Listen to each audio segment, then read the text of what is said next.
नमस्कार साथियों, ज्ञान मित्रा में आप सबका स्वागत है। तो इससे पिछले क्लास में हम लोगों ने आरआरबी एनटीपीसी 19 जून का फर्स्ट शिफ्ट का क्वेश्चन जो था वो देख लिए थे। आज हम लोग देखने वाले हैं सेकंड शिफ्ट के आंसर की 2025 में जो एग्जाम हुआ था आरआरबी एनटीपीसी का उसका। तो चलिए वीडियो को शुरू करते हैं।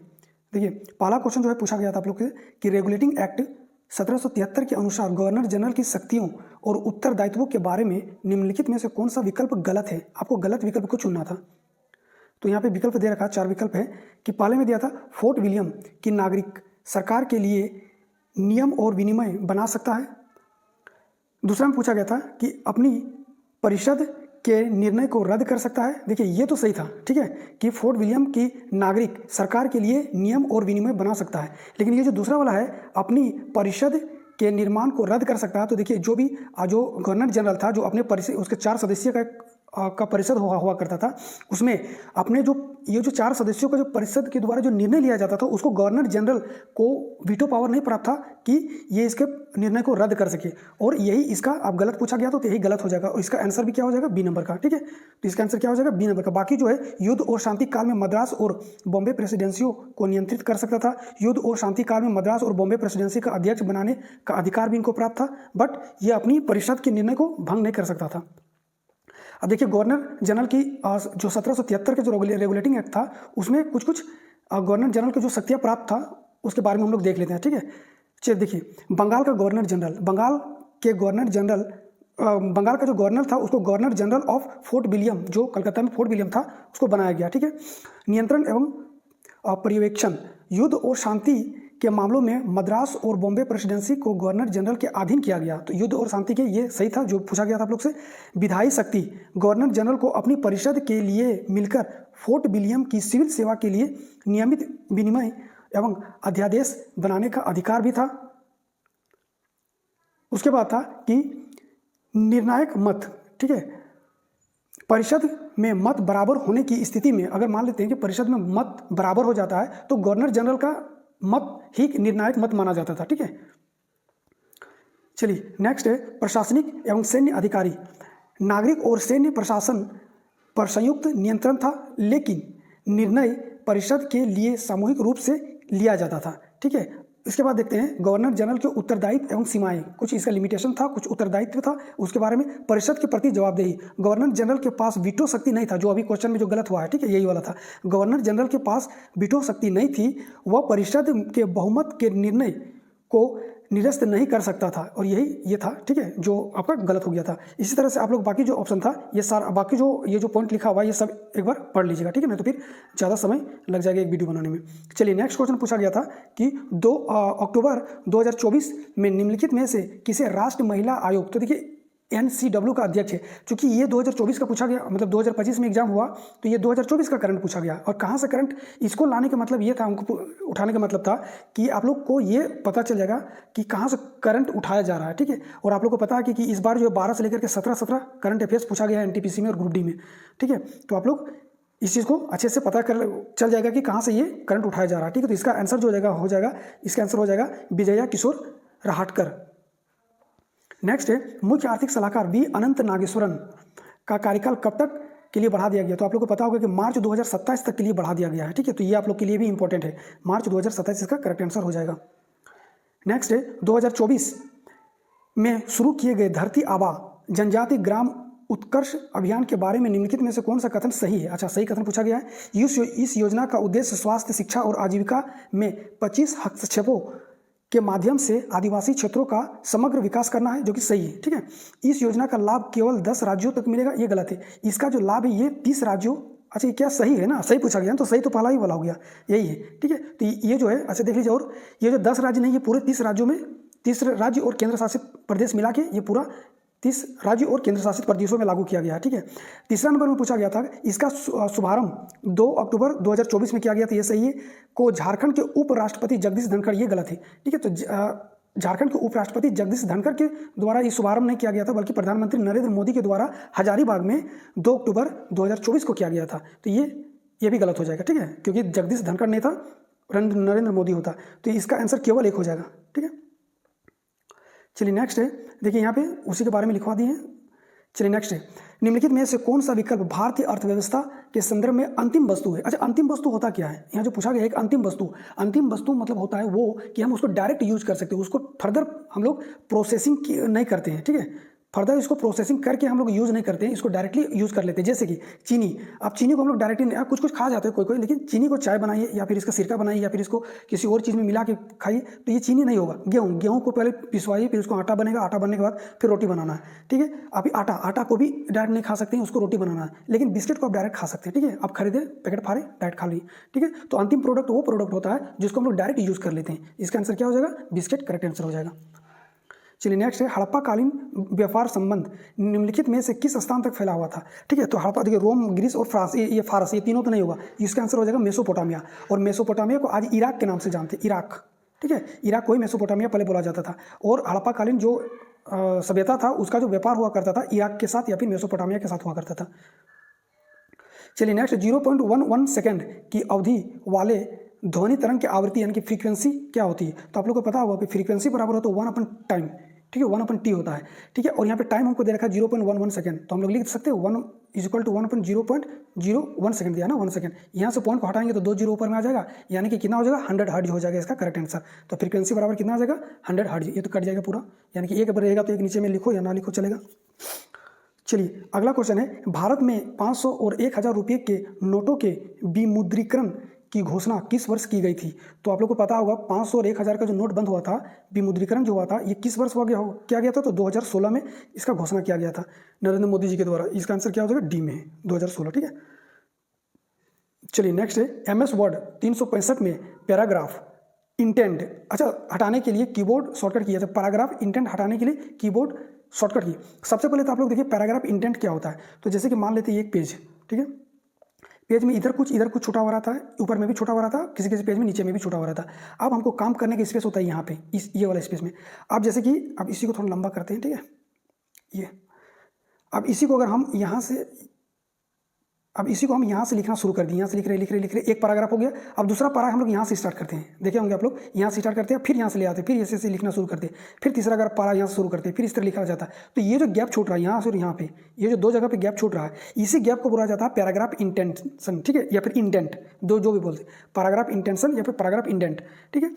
तो इसी को कहा जाता है पैराग्राफ इंडेंट। तो इसी को बोला गया पैराग्राफ इंडेंट हटाने के लिए। अब इसको अगर हटाना है तो हम लोग किसका प्रयोग करेंगे, तो इसके लिए हम लोग करते हैं Ctrl+Shift+M का प्रयोग, ठीक है। अच्छा, इसी से रिलेटेड और भी देख लीजिए।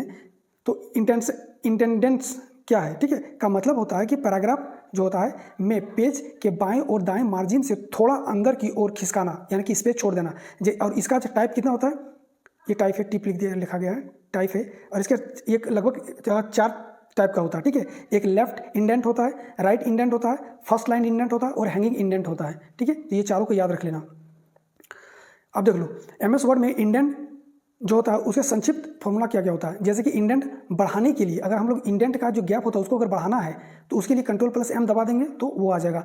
हैंगिंग इंडेंट हटाने के लिए Ctrl+Shift+T करेंगे तो हैंगिंग इंडेंट हट जाएगा। यहाँ पे क्या था, क्वेश्चन में आप लोग को क्या दे रखा था कि क्वेश्चन में आप लोग को दे रखा था कि MS वर्ड 365 में पैराग्राफ इंडेंट हटाने के लिए, पैराग्राफ इंडेंट को अगर हटाना है, हैंगिंग इंडेंट नहीं, पैराग्राफ इंडेंट को हटाना है, पूरा पैराग्राफ इंडेंट को हटाना है तो Ctrl+Shift+M दबाते हैं। और अगर हैंगिंग इंडेंट को हटाना है तो Ctrl+Shift+T दबाएंगे, ठीक है।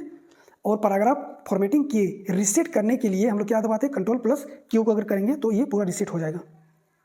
चलिए नेक्स्ट क्वेश्चन है, वित्तीय वर्ष 2023-24 में भारत का सबसे व्यस्त हवाई अड्डा कौन सा था। तो ये 23-24 के बारे में पूछा गया है, ये करंट का था, आप लोग से नहीं पूछेगा, लेकिन आप लोग देख लीजिए कि इस टाइप का करंट पूछा जाता है तो आप लोग को वहाँ से किस टॉपिक से पूछा गया उस टॉपिक से आप लोग करंट अफेयर्स ले सकते हैं, ठीक है। तो इसका हो जाएगा इंदिरा गांधी अंतर्राष्ट्रीय हवाई अड्डा, दिल्ली।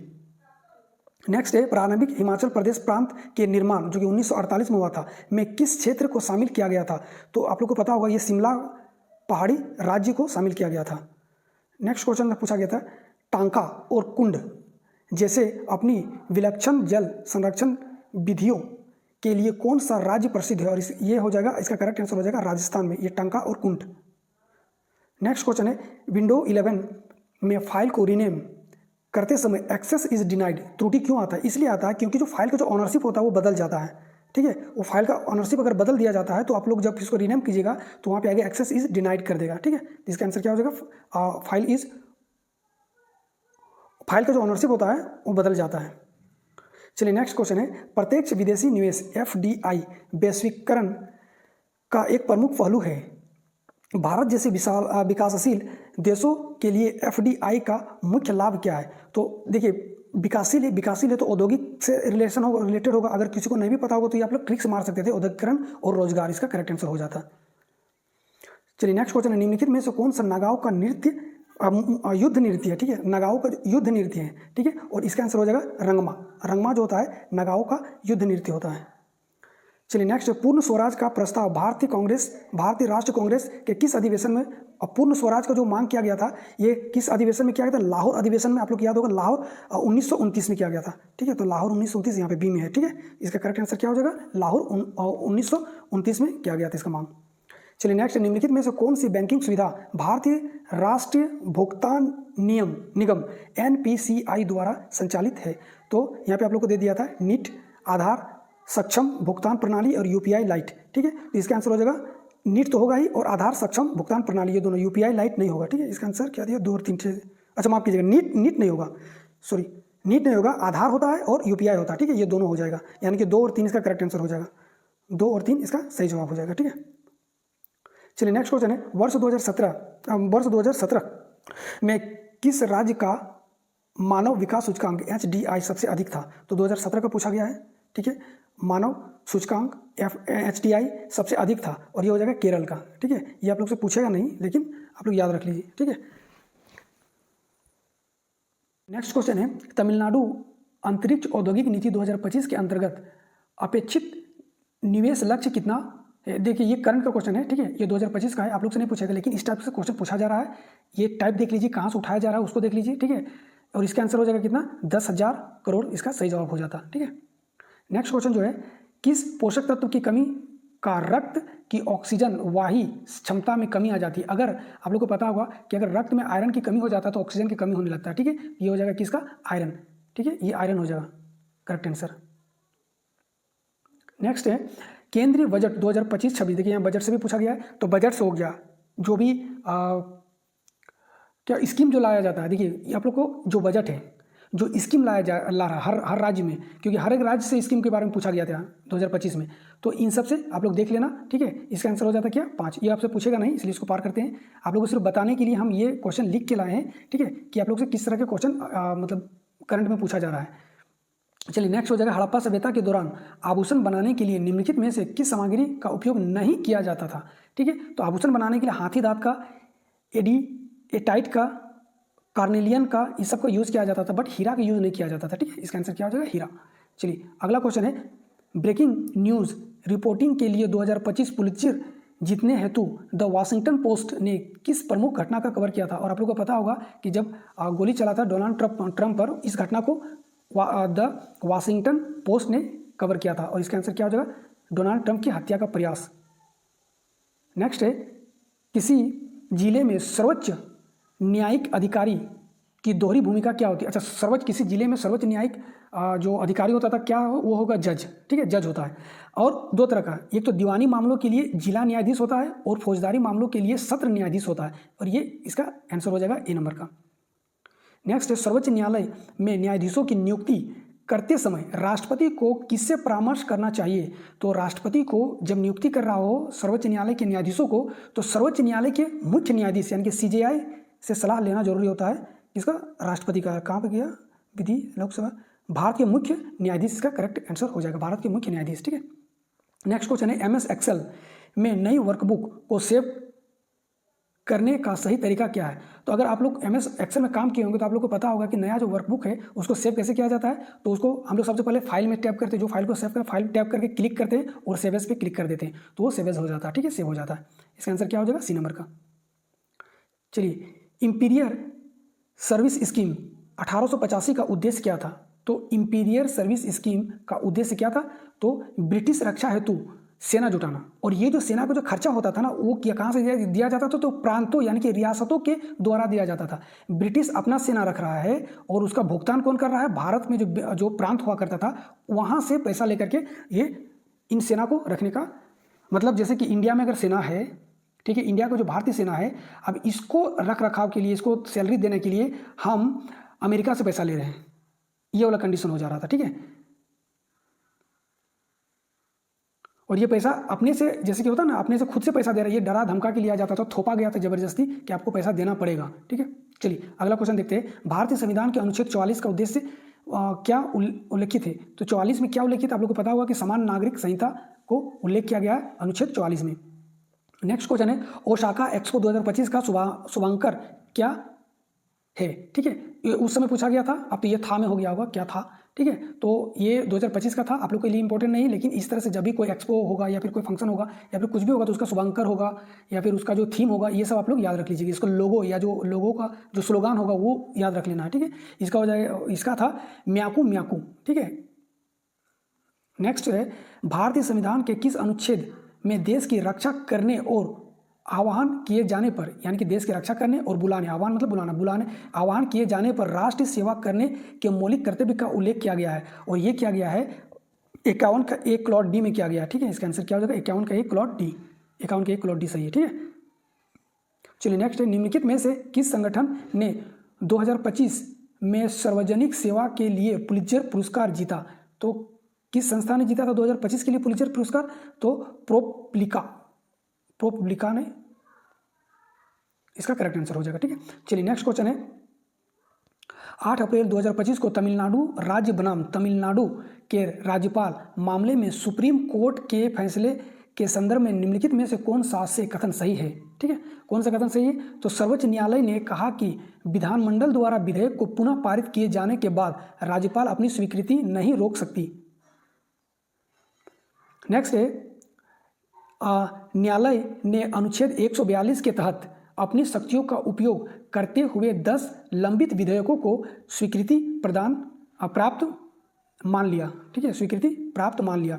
नेक्स्ट है, निर्णय में यह प्रावधान किया गया कि राज्यपाल पुनः अधिनियमित विधेयक को राष्ट्रपति के विचारार्थ सुरक्षित रख सकता है, ठीक है। तो आपको बताना था इसका आंसर, इसका क्या पूछा गया था, सही या गलत ना। तो ये पूछा गया था कौन सा कथन सही है। तो ये तीनों में जो है आप लोग एक बार देख लीजिएगा, ये तीनों में 1 और 2 इसका सही हो जाएगा, ठीक है। इसका करेक्ट आंसर क्या हो जाएगा? 1 और 2, माफ कीजिएगा 1 नंबर का है, 1 और 2 इसका सही जवाब हो जाएगा। चलिए नेक्स्ट क्वेश्चन है, मार्च 2025 में सुप्रीम कोर्ट ने दिव्यांगजन अधिकारी पर क्या निर्णय लिया? तो सुप्रीम कोर्ट ने मार्च 2025 में दिव्यांगजन यानी कि जो हैंडीकैप है, जो फिजिकली उतना सक्षम नहीं होते, जो अधिकारी हो, तो उस पर क्या निर्णय लिया था ये आपको बताना था, ठीक है। तो दिव्यांगजन अधिकारी मौलिक अधिकार का भाग है, इसका करेक्ट आंसर हो जाएगा। नेक्स्ट है, भारत के राज्य उत्तर प्रदेश का एक शहर कानपुर किस प्रकार के शहर का उदाहरण है? तो ये हो जाएगा औद्योगिक शहर, ठीक है। ये कानपुर जो है ये औद्योगिक शहर है, आप लोग को पता होगा। नेक्स्ट है, द्विभाषी शिलालेखों वाले सिक्के जारी करने वाला इंडो ग्रीक राजा कौन था? इंडो ग्रीक राजा, ठीक है। और इंडो ग्रीक राजा कौन था? तो ये था डेमेट्रियस, ठीक है। इसका आंसर क्या हो जाएगा? डेमेट्रियस। नेक्स्ट क्वेश्चन है, भारत के विशाल मैदान में प्रमुख मिट्टी का प्रकार क्या है? तो भारत के जो विशाल मैदान है उसके प्रमुख मिट्टी का प्रकार है जलोढ़ मिट्टी। विशाल मैदान में जलोढ़ मिट्टी पाया जाता है, ठीक है। जलोढ़ मिट्टी इसका करेक्ट आंसर हो जाएगा। चलिए नेक्स्ट क्वेश्चन है, कंप्यूटर शब्दावली में एसके, लैन और सीडी के संबंध में निम्नलिखित में से कौन सा कथन सत्य है? ये आपको सही को चुनना है। अब देखिए चुनिए यहाँ से, एसके का उपयोग लैन के लिए नहीं किया जाता है, ये कैरेक्टर को कोडिंग करने के लिए किया जाता है। सीडी रीराइटेबल मैग्नेटिक स्टोरेज का माध्यम है, नहीं सीडी नहीं है, रीराइटेबल कॉम्पैक्ट डिस्क अलग से आता है, ठीक है। सीडी तो कॉम्पैक्ट डिस्क हो गया, एक बार लिखा गया उसको हम लोग फिर मिटा नहीं सकते। चलिए नेक्स्ट तीसरा नंबर में, एसकी बाइनरी में न्यूमेरिक कोड का उपयोग करके कैरेक्टर को निरूपित करता है, ये सही हो जाएगा, ठीक है। लैन इंटरनेट जैसे व्यापक नहीं होता, ये लोकल एरिया नेटवर्क होता है, ठीक है, भौगोलिक, ये नहीं हो जाएगा। इसका आंसर क्या हो जाएगा? सी। आदित्य बिरला मेमोरियल पोलो फाइनल कप 2025 में रजनीगंधा अचीवर्स से हारने वाली टीम कौन था? ये देखिए 2025 में हुआ था, खेल से संबंधित है, खेल आप लोग करके जाइएगा। ये 2026 में जो अब जो एग्जाम होगा एनटीपीसी का, ठीक है। देखिए 2025 में एग्जाम और 2025 का ही पूछ रहा है, 2024 तक का, यानी कि अब आप लोग का जो इंपॉर्टेंट हो गया 2025 का और 2026 का करंट आप लोग देख के जाइएगा, क्योंकि मार्च अप्रैल या मई तक में हो जाना चाहिए इसका एग्जाम। तो आप लोग 2024 का भी 6 महीना का जो लास्ट 6 महीना है उसका आप लोग देख के जाना है, ठीक है। चलिए इसका हो जाएगा जिंदल पैंथर, ये तो इंपॉर्टेंट नहीं है आप लोग के लिए। लेकिन इससे रिलेटेड आप लोग देख लीजिएगा। नेक्स्ट क्वेश्चन क्या है, मुख्य वर्ग तत्वों के बारे में कौन सा कथन सही नहीं है। तो मुख्य वर्ग तत्व है कि इनकी जो अभिक्रियाशीलता किसी भी आवधिक प्रवृत्ति का अनुसरण नहीं करता है। ठीक है, इसका आंसर क्या हो जाएगा, 1 नंबर का। नेक्स्ट क्वेश्चन क्या है, MS एक्सेल में नेम्ड रेंज, अच्छा MS एक्सेल में एक आता है नेम्ड रेंज का प्राथमिक उद्देश्य क्या आता है। देखिए, जब भी फॉर्मूला जो लिखा जाता है ना, सूत्रों यानी कि फॉर्मूला में अधिक वर्णनात्मक और समझने में आसान नाम का उपयोग करके किसी सेल या सेल की रेंज को संदर्भित करना नेम रेंज कहलाता है। ठीक है, इसका आंसर क्या हो जाएगा, डी। तो ये 40 क्वेश्चन जो पूछा गया था 19 तारीख को, ठीक है, 19 जून को। वीडियो कैसा लगा आप लोग जरूर बताइएगा। वीडियो अगर अच्छा लग रहा है तो प्लीज़ वीडियो को लाइक, शेयर और चैनल को सब्सक्राइब कर लीजिएगा। वीडियो देखने के लिए थैंक यू। तब तक के लिए जय हिंद, जय भारत।